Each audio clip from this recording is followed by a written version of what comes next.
नमस्कार मित्रों, मेरा नाम है ब्रजेश मिश्र। मैं आपका स्वागत करता हूं आपके अपने चैनल में। मित्रों, आज का प्रकरण है कि राहु का नक्षत्र परिवर्तन जो कि अगले 8 महीनों के लिए हो रहा है या 8 महीने 8 दिन के लिए हो रहा है, ये आपकी राशि मंगल की राशि मेष राशि में कैसा इम्पैक्ट क्रिएट करेगा। देखिए मित्रों, राहु मंगल के नक्षत्र में ही जा रहा है और कोई भी ग्रह हो अपने नक्षत्रों का फल तो अवश्य वो देता है। मित्रों, हम सब जानते हैं कि 27 नक्षत्र हैं, 12 राशियां हैं। इसका मतलब एक राशि में एक से अधिक नक्षत्र है। तो राशि तो एक बड़ी एंटिटी हो गई, नक्षत्र और छोटी एंटिटी हो गई उसी राशि में, है ना। तो कोई ग्रह किसी नक्षत्र में जो है वो थोड़ा और स्पेसिफिक रिजल्ट देगा। अगर एक राशि में है तो राशि में बहुत नक्षत्र हैं, है ना, लेकिन जिस नक्षत्र में होगा उसके रिजल्ट तो उसको 100% मिलने ही मिलने हैं। मंगल का नक्षत्र है धनिष्ठा। धनिष्ठा जो नक्षत्र है वो धन का, यश का, वैभव का, पुरुषार्थ का, पराक्रम का और नाद का होता है। इसकी जो शेप है ना, इसका एक जो वाद्य यंत्र होते हैं ना, तबला या ढोलक ऐसा कह लीजिए, ये एक वाद्य यंत्र के रूप में कहीं ना कहीं इसकी जो परिकल्पना की जाती है वो है। और इसका बहुत सिंपल सा मतलब है कि नाद करता है। ये एक ऐसा एटमॉस्फेयर है जहाँ पर कुछ भी हो नाद होता है, आवाज़ आती है। तो ये राहु जो आज यानी आज के समय में, जब मैं वीडियो शूट कर रहा हूँ अगस्त के महीने में, अगस्त के महीने से लेकर के दिसंबर के फर्स्ट वीक तक मेष राशि के 11वें घर में बैठा हुआ है। वो इनकम की राशि है, ये कामना के पूर्ति की राशि है, नेटवर्क की राशि है, बड़े सिबलिंग्स की राशि है। और वहाँ से बैठ करके ये राहु आपके पुरुषार्थ पराक्रम को भी देखता है, आपके 5th हाउस संतान शिक्षा प्रेम को भी देखता है, पुरातत्व को भी देखता है, ग्रैंडफादर को भी देखता है, हॉबीज़ को भी देखता है, क्रिएटिविटी को भी देखता है। और वही राहु वहाँ से बैठ करके आपके विवाह वाले भाव को, पार्टनरशिप वाले भाव को और दाम्पत्य जीवन के सुख वाले भाव को भी देखता है। ऑब्वियसली राहु जिस राशि में आज गोचर कर रहा है वो राशि उसकी अपनी राशि सा बिहेव करता है, तो कंफर्टेबल है। राहु का वहाँ पर होना बुरा नहीं है। संतान शिक्षा प्रेम के ऊपर राहु का इम्पैक्ट होने से राहु लिमिटलेस कार्य करता है।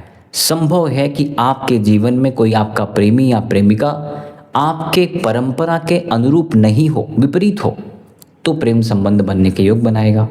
शिक्षा को लेकर राहु एक विदेशी ग्रह है, विदेश की चीज़ें या हायर स्टडीज़ के लिए रिलोकेशन करने के योग बनाएगा।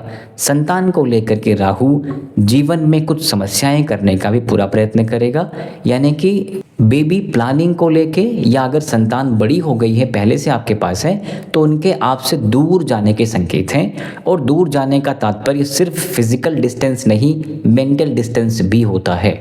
तो ये पॉजिटिव भी होगा, नेगेटिव भी होगा, डिपेंड्स, हर व्यक्ति की अपनी अपनी कुंडली है, ठीक है। तो ये समझें कि ये 2 अगस्त से जो 9 अप्रैल 2027, 2 अगस्त 2026 से लेकर 9 अप्रैल 2027 के बीच में राहु राशि परिवर्तन करेगा। नक्षत्र में यही चल रहा है। और ये नक्षत्र के साथ साथ आप ये समझें कि ये जो बेसिक इसेंशियल नीड्स हैं उसको भी ट्रिगर करेगा। क्यों करेगा? इस नक्षत्र के जो देवता हैं वो हैं अष्टवसु। एक वसु के अवतार भीष्म पितामह भी थे महाभारत में, ठीक है। अष्टवसु जो 8 हमारी बेसिक एसेंशियल नीड्स होती हैं, जैसे क्षितिज जल पावक गगन है ना, ऐसे ही अलग अलग रूप में 8 ऐसी चीज़ें हैं जो जिनसे हम मिल करके बने हैं, जो हमारे प्रकृति में ऐसे विद्यमान हैं कि उनके बिना प्रकृति की कल्पना भी नहीं करी जा सकती। उस देवता के नक्षत्र में ये राहु जा रहा है तो ऑब्वियसली आपके बेसिक एसेंशियल नीड्स को भी ट्रिगर करेगा। जो लोग लाइफ को लेके, अपने सर्वाइवल को लेके जद्दोजहद कर रहे हैं, उनके लिए पॉजिटिविटी के संकेत यहाँ से बनाएगा। आपके पुरुषार्थ पराक्रम को ट्रिगर करेगा, आपकी क्रिएटिविटी को ट्रिगर करेगा और एन केन प्रकारेण, मतलब कैसे भी करके जीवन में वो पॉजिटिविटी, वो डिज़ायर्स, वो बड़े गेन, वो कामना की पूर्ति, ज्ञान, वो शिक्षा, वो सब कुछ लाने का प्रयास करेगा जिससे आपकी बेसिक एसेंशियल नीड्स कंप्लीट हो सकें। इस नक्षत्र का गण है राक्षस गण।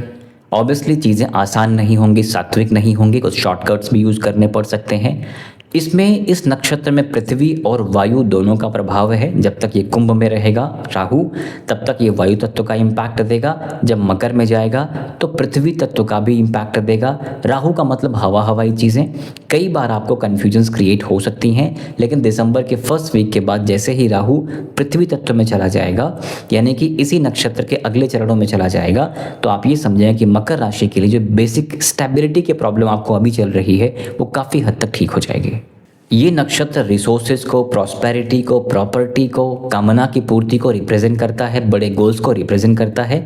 ये नक्षत्र नाद को भी रिप्रेजेंट करता है, ध्वनि को भी रिप्रेजेंट करता है। मैं आगे बढ़ने से पहले, हालांकि मैं अभी आपको सब भावों के बारे में बताऊंगा, लेकिन आगे बढ़ने से पहले एक चीज़ मैं ऐसा बताऊं कि आप अपनी चीज़ों के बारे में बहुत नाद मत करिएगा। नाद का मतलब शोर मत करिएगा।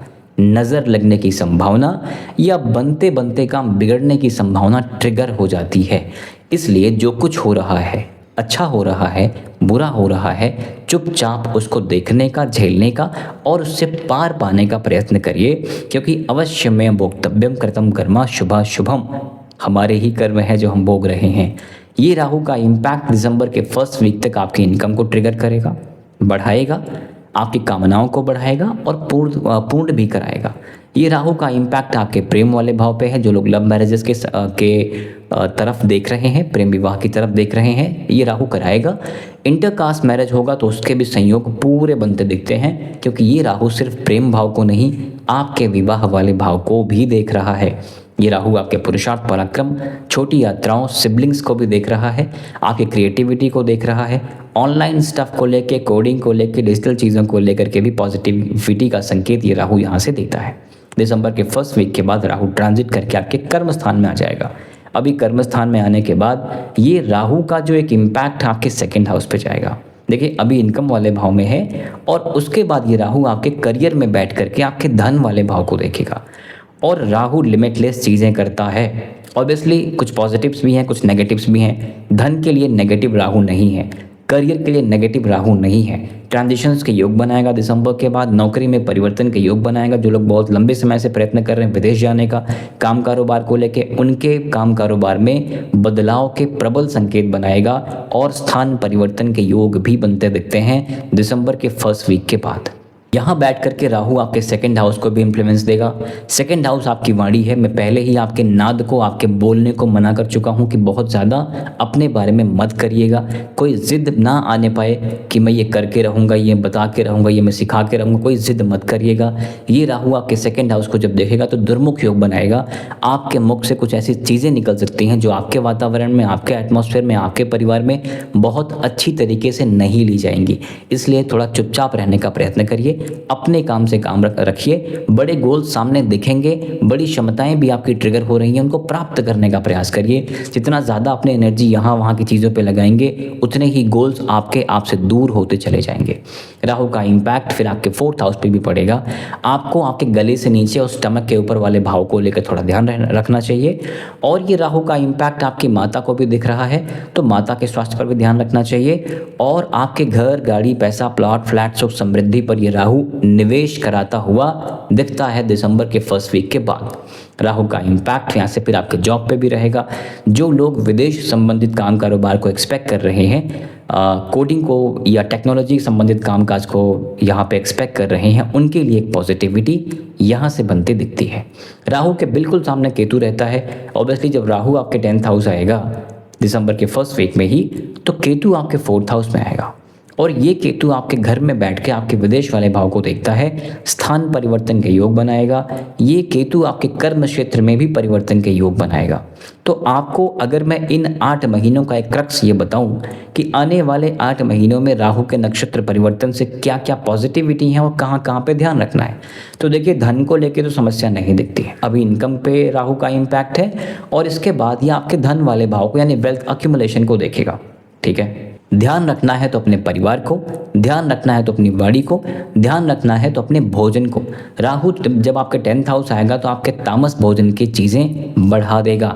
अगर गलत एटमॉस्फेयर रहा तो मांस मदिरा इत्यादि की अधिकता भी हो सकती है, जिसका आपको ध्यान रखना है, क्योंकि आप मेष राशि के जातक हैं, मंगल की राशि के जातक हैं।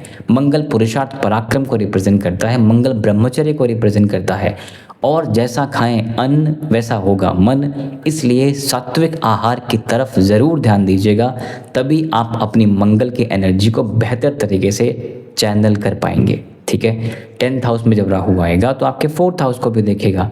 अब 4th हाउस को देखने का मतलब घर, गाड़ी, पैसा, प्लॉट, फ्लैट को लेके तो ये ठीक है। आपके स्वास्थ्य को, आपके इस चेस्ट वाले स्वास्थ्य को या ब्रीदिंग इश्यूज़ को लेके, इम्यूनिटी को लेके, लंग्स को लेके थोड़ा ध्यान रखना चाहिए। ऑब्वियसली हर कोई व्यक्ति नहीं परेशान होगा, लेकिन जिनको ज़रा सी प्रॉब्लम कहीं रही है, अभी तक दिखी है, वो और ट्रिगर हो सकता है आपके 4th हाउस की चीज़। कब? दिसंबर के फर्स्ट वीक के बाद। उससे पहले ये राहु आपके पुरुषार्थ पराक्रम को देख रहा है, वहाँ पे कोई समस्या नहीं करता। उन भावों को लेकर पाप ग्रह बहुत अच्छा कार्य करते हैं। राहु आपकी शिक्षा को भी देख रहा है। ऑब्वियसली जो लोग शिक्षा को लेके, कुछ हाई एजुकेशन को लेके विदेश का देख रहे हैं, अब्रॉड का देख रहे हैं, किसी अलग विधा में ट्राई करना चाहते हैं, अलग विधा का मतलब आपने ग्रेजुएशन करी है साइंस से और अब आर्ट में कुछ करना चाहते हैं, यानी कि परिवर्तन, डोमेन का परिवर्तन, यहाँ पर ऐसी संभावना ये राहु दिसंबर के फर्स्ट वीक से पहले का बनाता है। यहाँ पर शिक्षा को लेके अभी के लिए दिसंबर के फर्स्ट वीक से पहले यानी हम अगस्त की बात कर रहे हैं, अगस्त, सितंबर, अक्टूबर, नवंबर, दिसंबर, अगले 4 से 5 महीनों में यहाँ पर प्रेम संबंधों को लेकर बड़े अच्छे संयोग नहीं हैं। प्रेम संबंधों के साथ साथ शिक्षा में मन नहीं लगने के संयोग यहाँ से दिखते हैं।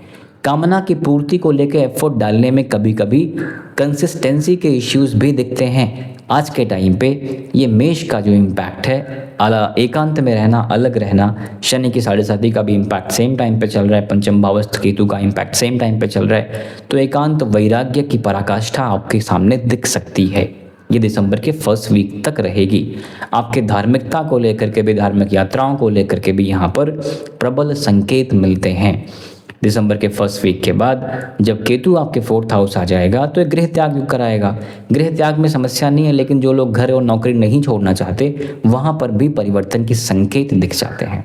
ऑब्वियसली प्रिपेयर रहना हमारी जिम्मेदारी है और अपने आप को आने वाले परिवर्तन को लेके सजग रखना भी हमारी जिम्मेदारी है।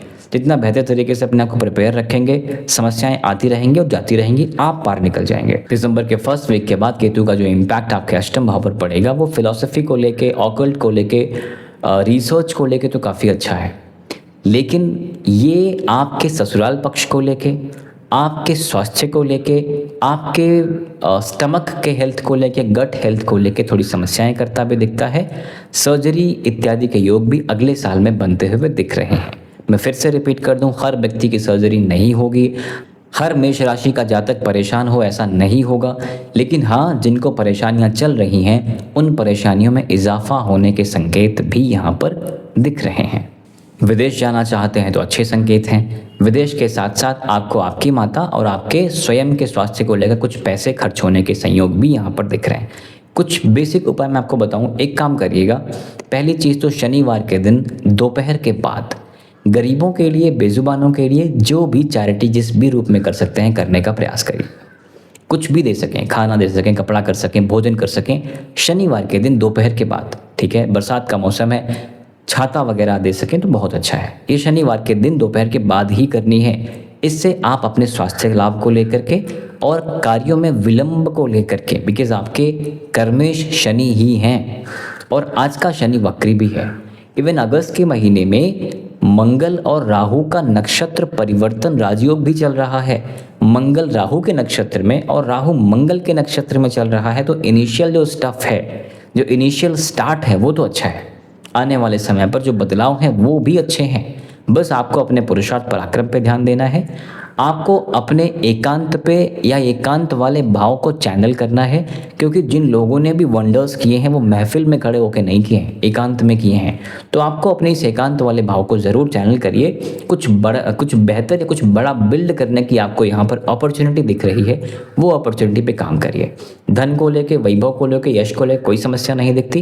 प्रॉब्लम कहीं है तो आपके बड़ बोलेपन को लेकर है। बहुत ज़्यादा अपने बारे में लोगों को मत बताइए। सो दैट्स इट फॉलो मित्रों, आपके सपोर्ट के लिए बहुत बहुत धन्यवाद। Thank you very much. नमस्कार, जय श्री राम।